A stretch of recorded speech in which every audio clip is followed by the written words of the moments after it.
ఇవాళ యుఎస్ఏలో తరఫీదు పొందినటువంటి కూచిపూడి నృత్య చిన్నారులు విజయవాడ కనకదుర్గమ్మ ముందు ఆమె కళ్ళ ముందు ఆమె ఎదురుకుండా ఈ వేదిక మీద ఈరోజు బ్రహ్మాండమైనటువంటి కూచిపూడి నృత్య ప్రదర్శన చేయడం జరిగింది.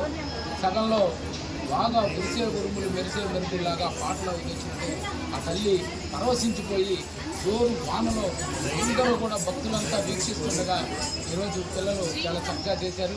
ఈ కార్యక్రమానికి విజయవాడ పార్లమెంట్ సభ్యులు కేసీ చిన్ని గారు కోరిన వెంటనే ముమ్మడి గోపాలకృష్ణ గారు కోరిన వెంటనే అంగీకరిస్తే వాళ్ళందరూ కూడా కోఆర్డినేట్ చేసి ప్రోగ్రామ్ చేయడం చాలా ఆనందదాయకం. పిల్లలందరూ కూడా శుభాకాంక్షలు తెలియజేస్తూ ఆ అమ్మవారి ఆ ఎదురుకుండా నృత్యం చేయడం అనేది ఆవిడ నర్తించడంలో భాగమని తెలియజేస్తూ ఇంకా చిన్నారులకు తెలుగుదేశం ప్రభుత్వంలో ప్రోత్సాహం ఉంటుంది.